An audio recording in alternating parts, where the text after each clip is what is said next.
What's going on, Paisanos? V here, coming at you, well, with another market watch today. You know, we just finished the YCS Remote Duel event extravaganza galore, and I decided we'd do another ban list. Let's talk ban list. Now, I gave myself a bit of a challenge when I made this ban list. I actually only said I'm only going to start working on this ban list, and I'm going to set up in about 15 minutes.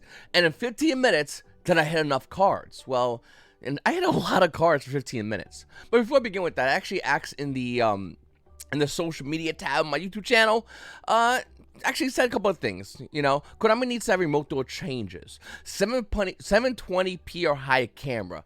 I am sick and tired of playing Yu-Gi-Oh! Remote duels and the guy having a camera that's like just garbage. I mean, dude, Obama phones got 1080p. You can't tell me you can't use a 720p? That's crazy. And yet somehow we saw this, even with the remote duel when it was live streamed. Yu-Gi-Oh! Players playing with garbage camera quality. Now, of course, bad internet quality is a whole different situation, and I get that. You know, if you have bad internet quality, it happens. That should be excusable. But if your camera is like an iPhone 3, yeah, you gotta get your game up. Like, come on, man. You're not gonna show your max rarity deck with an iPhone 3. Like, that doesn't fly. Number one. Number two, hands must be shown at all times. I thought this was something that was enforced, and in fact, the first couple of Yu-Gi-Oh! Remote duel events, this was enforced. And then Konami got amnesia, and now Yu-Gi-Oh! Players taking their hands off the screen and magically having the answers. Zones are needed to be shown or at least discussed to verify. Once again, and this has nothing to do with me playing remote duels. I actually had a great time playing remote duels, but I did, and my opponents were really good with this, and I think that's what reminded me to type this in. But zones needing to be talked about is something. It should be something really important. It should be done. That's next to your monster cards. I mean, your monster deck. So is that zone 1 or 5? Let's talk about it. 8-card shuffle. So that's when you take your cards and you put them in 8-card stacks and then you shuffle them together. It's a way of stacking. This has been known since remote duel started, but somehow not enforced. Once again, hands must be shown at all times. I know I said it twice, but I went over this, and evidently people are not getting it. And that's not just me. That's Konami. This is a Konami thing that Konami's not enforcing as being live streamed in a Konami live stream here in front of all of us. Yu-Gi-Oh! Players taking a hand away from the screen, and it starts chipping away at their integrity. Once again, all you gotta do is have your hands on the screen. You can't do it? Well, once again, if you're using a camera, you should be able to zoom out easily. This is not like hard stuff to do. I use a Logitech Brio 4K webcam, but I also have an iPhone 11. But like the technology to have 720p on your phones have been around for a long time, and it's really easy to do. The application to stream from your phone to Discord is free, unless you want to use a paid version, which has a zoom feature. So, once again, I hope this does get fixed. It's annoying to see this. We've been doing remote duels for I don't know how long at this point, and some people are still not getting it, and it's unfortunate. It's really unfortunate. Let's talk about the Grand Creators before we start talking about the ban list, though. With the Grand Creators, Yu-Gi-Oh! Players are going in and starting to pick up which cards they want to buy, which I don't think you should do. Never pre-order, you will be paying primo dollar. With that said, the Water Enchantress of the Temple is a 2-of needed, not a 3-of. Some players are talking about they need to get 3. You need to get 2 of this. The right Mezier, that's a 3-of. But nevertheless, let me know what you think about the Grand Creators and what cards are you looking to buy. Let me know. All right.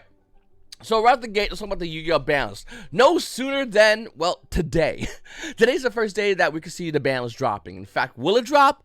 I don't know. You see, we have YCS Utrecht coming up next week, or next weekend, so there's a good chance we might not see a ban list. I know, shocker. But if we do see a ban list, hopefully the effectivity date of it would be post-Utrecht. That'd be really not fair to a lot of those players who only have about 5 days to really work a deck list up with the, ban list dropping. So, once again, I don't think that the ban should be effective, but I would love to see it drop if that makes any sense to anybody. All right, looking at this, though, and by the way, it would definitely kill the amount of players I want to play YCS Utrecht, being the fact that there's a ban list and what you're playing with is out-of-date cards.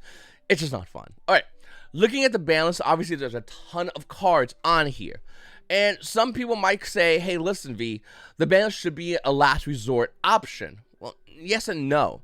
If you're a company and you want to keep things interesting, you're going to have to get rid of certain cards. If you're a company and you want to keep things interesting, you're going to have to release certain really powerful cards. It's how Yu-Gi-Oh! Has always worked. This is not a shocker. If you've been playing this game for even a year, you know Konami loves doing this thing in which they do a bit of a basic process. Step 1, release powerful cards that change the way Yu-Gi-Oh! Players play, okay? Step 2, hit other cards so those powerful cards can thrive in a meta. Maybe even 2, maybe even 3 at the longest. Step 3, nerf and restart back from step 1. Konami has done this time and time and time again. It's not a shocker to a lot of Yu-Gi-Oh players. The question only becomes what gets hit.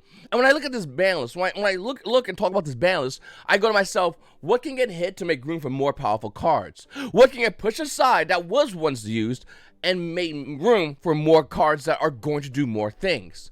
So why is Mystic Mind in this game still? This card's been out since Dark Neostorm.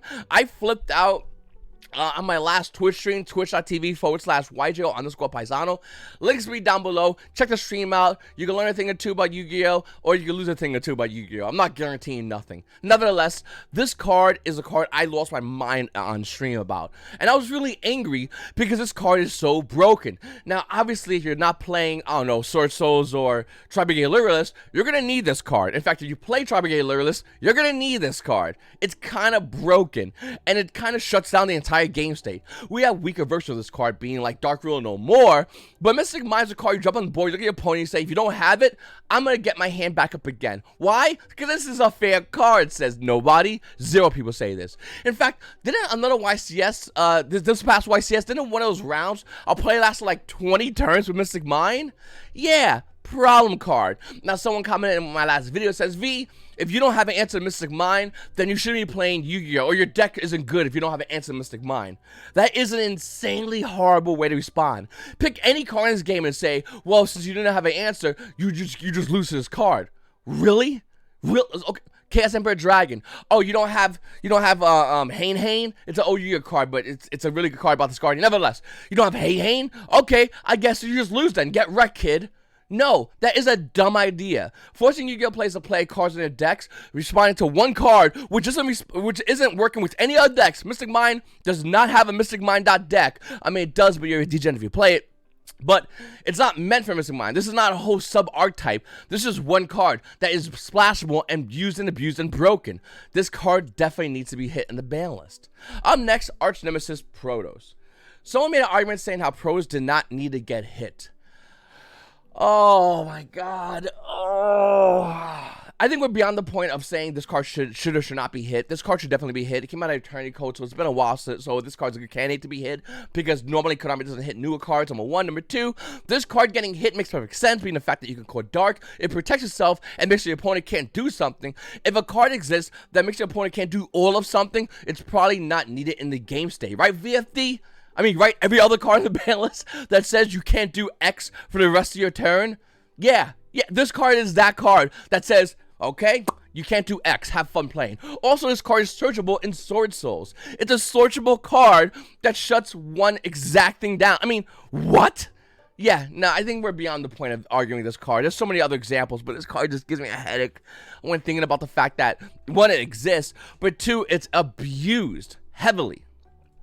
Samog Bird of Sovereignty. Now, once again, I think I made my point last video, but I just want to reiterate. If you look at this past weekend, you know every single bird deck, a Lyrillist or birds, whatever you want to call it, goes into this card, and rightfully so. You play with the tools you're given. But this is a really broken tool. This card brings out 2 insanely strong cards. Now, you might argue, well, why don't we hit those cards? Well, why? Hit the card that brings them out, and nobody will play those cards for the most part. I mean, nobody's playing Battery Statue of the Winds with Samog being gone. Nobody's playing that other card, Apex Avian, with Samog being gone. It just doesn't make any sense, to be honest with you. The fact that this card's here and choose the card for free just by going into it. And it's not hard to get into in those decks. This card is absolutely a problem. With this card gone, those decks will get nerfed. And that's what you want. Once again, hi, you're Konami. Okay, you're not like Billy holding Tri-Brigade Lyrillist going, oh, I can't wait to bring out Samog. Oh, it gets me so hot, mommy. No, this card's meant to bring out broken things. Why would we hit anything else? This card is insane. This card should be hit. Problem solution. Now, I want to say Predator Inverted Anaconda, and I feel like the last ban list, I also talked about Predator Inverted Anaconda, but if we're going to be truly honest with ourselves, this card might not get hit.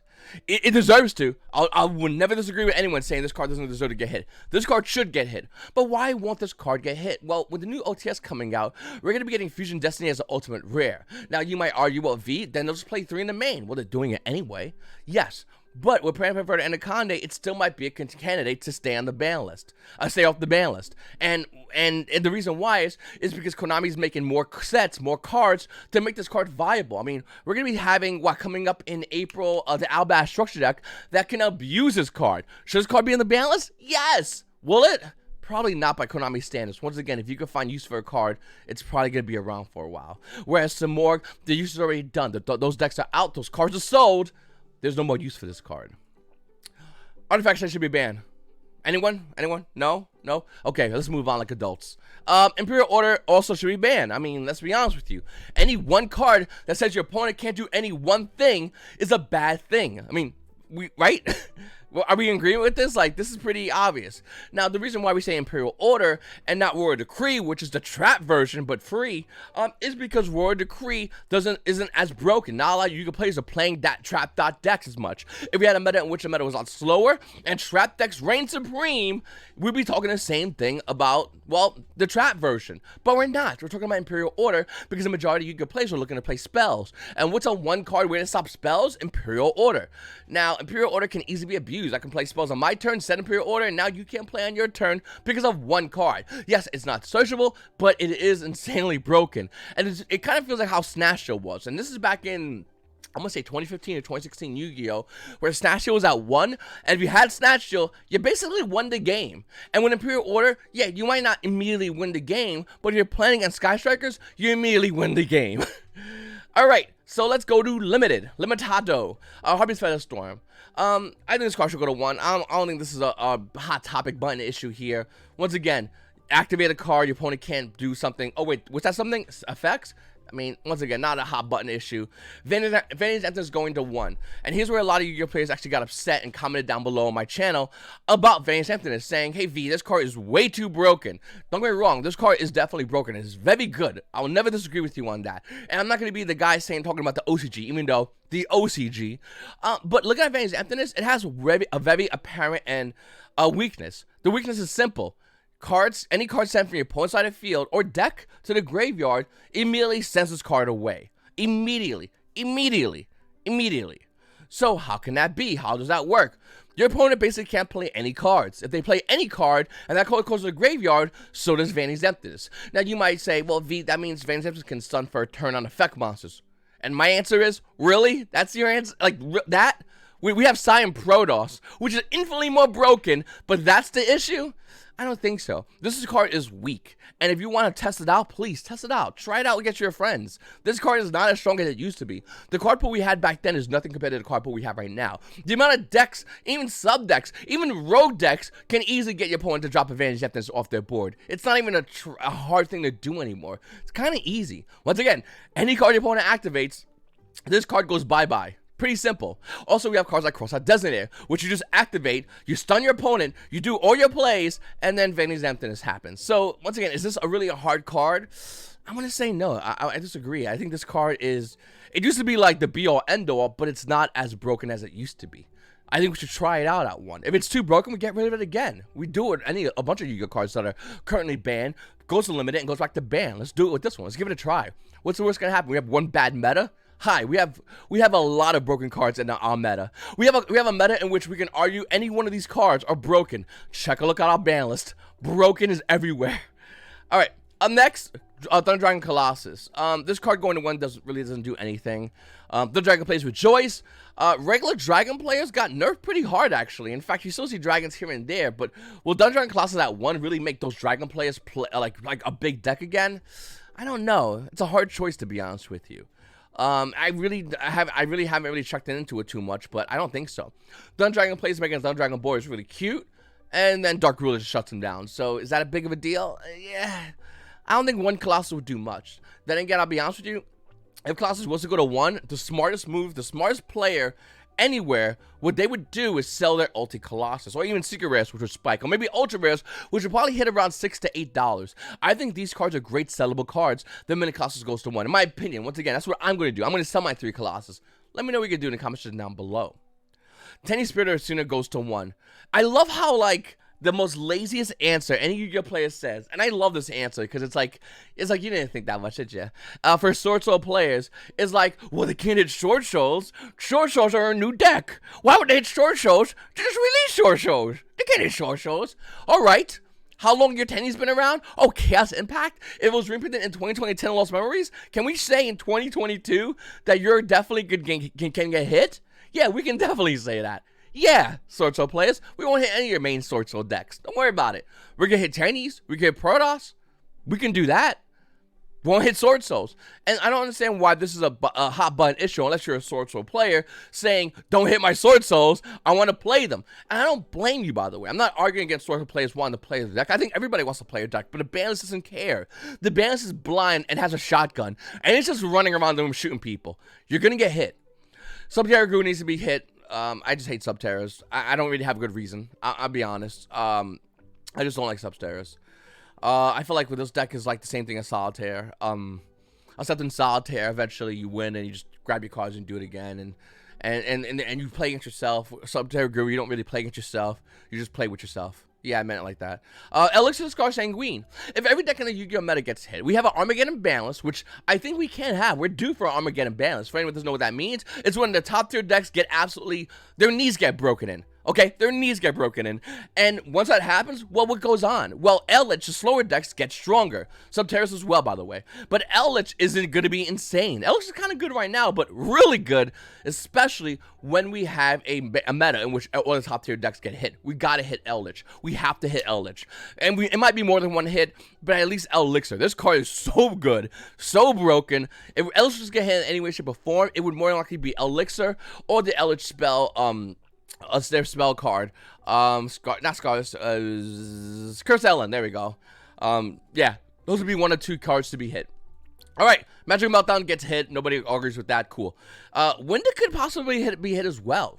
Now, I think it would be limited before it got banned. I don't think it would even get to the point where it'll get banned, but it's definitely a contender. Winda is a really good card, and anyone saying this card should be banned makes sense. I mean, they're playing it today. I think with Albus coming out, it all means nothing for both Magical Meltdown and El Shaddai Winda, but it does make sense in the short term. Could this be something that Konami would consider hitting? Well, kinda, sure, I guess so. I mean, this card is pretty broken. I'm not gonna disagree with anyone who says that. Magical Meltdown, pretty broken. I'm not gonna disagree with anyone that says that as well. But what's gonna happen when these two get hit when Albaz comes out? Well, nothing. Should Fusion decks become Albaz decks? Should all invoke whatever becomes Albaz? And Albaz is way more broken than Winda. I guarantee you, mark my words, those complaining about Winda will beg for Winda at 5 if Albaz comes out and when it starts dominating the meta. It's going to be a problem. Yu-Gi-Oh! Is going to be a game of my turn, our turn, my turn, our turn. If your deck doesn't play in your opponent's turn, in the future of Yu-Gi-Oh!, and by future I mean a couple of months, you're not playing Yu-Gi-Oh! Correctly, and more than likely you're going to be having a rough time playing the game. So, once again, Winda is good, don't get me wrong. Meltdown is good, and in the short term, those are great hits. But in the long term, past 2 months, they are terrible balance predictions. The Magician should get hit. I mean, are we, okay? Okay. Let's go to semi-limited. Tsuchinoko. Why not have it at 2? Danger, I think Danger Rogue Dot players are really nifty little kids to have a good time. Let them play some Tsuchinoko. It's cute. You know, draw a card. Everyone's excited. Claps hands. Yeah, I think this card goes to 2. One deck I didn't hit on here, and I really don't know how to hit it properly, and I would love to know what you guys think in the comment section down below, is PK. Phantom Knights. I don't know how to really hit this deck, because I don't want to kill the deck, because obviously if you're Konami, you don't want this deck to be killed, because you want the new, all this stuff, Enchantress to come out, and you want it to be abused in that deck. I mean, that's probably another reason why you want to sell these cards. So you can't really hit it and kill it, but you can't really leave it as is right now, because that's kind of broken. So we got to find a middle ground way to hit it. Comment down below if you know a middle ground way to hit PKs at all. Danger Tsuchinoko probably isn't a good card to unlock for that to be hit, but I felt like we should unlock some dangers, and I randomly chose Tsuchinoko. It's currently limited. You let me know about that. Okay, Trickster Life Stage. Tricksters should go to 2. Why? Because when you're playing Tricksters and you go to Yu-Gi-Oh! Locals, everyone's gonna go, oh yeah, that used to be a really good deck. And then you just lose. I do like Tricksters a lot as well. I'm a little bit biased, but seeing Life Stage go to 2 doesn't really do as much. And Sky Striker Mecha Hornet Drones. When Strikers get the new spell card, this card is going to be so useless. Nevertheless, this card going to 2 would be pretty cool for the most part for Striker players. They're more likely evolve to play only 1 Rose and change that Rose with Hornet Drones. That would be the change. 1 Rose from Hornet Drones, that's it. It really doesn't do anything. And once again, you're Konami. You really don't want to hit Strikers because you're looking to promote Strikers with a new card. Why would you make card support for strikers, which have been out forever? I don't know. Konami likes waifus, and strikers are the closest thing to a tier 1 waifu consecutively that Konami has promoted. In fact, I wouldn't be surprised if Konami makes Ultimate Rare Zeke. Why? Because it's a striker card. And Konami loves promoting strikers. They just love doing it. I don't have an answer for you. I wouldn't be surprised if strikers are on this ban list. Whether we see Kagari go to 1, or whether we see Engage go to 2, which is horribly crazy, but wouldn't be surprised if it does happen. I think Hornet Drones is probably the best negotiation in this situation. And seeing Hornet Drones go to 2 would just mean Yu-Gi-Oh! Players will play only 1 Rose. That's basically what it would mean. If you're playing 2 Rose and 2 Hornet Drones, sure, you can do that, but I don't think it's necessary. Alright, no longer limited 3, Max C. I'm not going to go on a long rant and tangent and tell you why Max C should be unlimited to 3. If you want to see my last video, go ahead and see my last video. I think this card should go to 3. That's it. With that said, just look at the price. I love looking at the price of Max C because it makes me happy. Because it's always like insanely overpriced. $600, you say? $600. When this card first got on the ban, it was $55. $55. That's how much I sold my Max C at, by the way. My ultis. I sold them at $55. Did I say 65? 55. Nevertheless, Max C going to Ultimate Rare, going to $600 is kind of insane. I rebought my playset back around $400, roughly. I think I got one for like 3 and then one for $350 and 4. Nevertheless, it's pretty good. So is Max C gonna come off the ban list? Yeah. Listen, if the ban list is weak, and Konami has been doing weak ban lists, we can agree on that. If the ban list is weak sauce, unlocking Max C would just check a lot of these crazy deck starts pop off. I mean, once again, the live stream of the Yu-Gi-Oh! Remote Duel Pasadena is up there. You can see it for yourself. And you can see Yu-Gi-Oh! Players just breaking the board, popping off. Combo ran free in this event. Literally free. You can't tell me combo decks didn't reign when the majority of the meta was Liverless Birds and Sword Souls, both of which we can agree are combo decks. A lot of those players like to look at me right in the eyes and go, well, mid-game's hard. Yet your combo, your mid-game should be insanely hard. You don't have a long game. It's you have maybe a mid game at best. So yeah, combo decks reign this event. In fact, if I had to take a guess, I'm gonna just take a wild guess, and I'm gonna go combo decks are probably gonna reign as well as in U-Trick and any future event until we have cards like Max C off the ban list. Combo is running around doing whatever it wants, and Konami's releasing more cards for combo. They're releasing an Omni Negate. Why would you not want to release an Omni Negate, says Konami? It's good for everybody. Everyone can negate one thing. And yet, we still don't realize the fact that Max C not coming off the ban list is a horrible thing. The fact that this card's not existing is... I'm going my Max C rant. I apologize. All I'm trying to say is this card should go to 3. That's it. And in I really appreciate you watching my video. Please bitch down below. It's your boy V, and YGOPaisano. YGOPaisano, have a great day.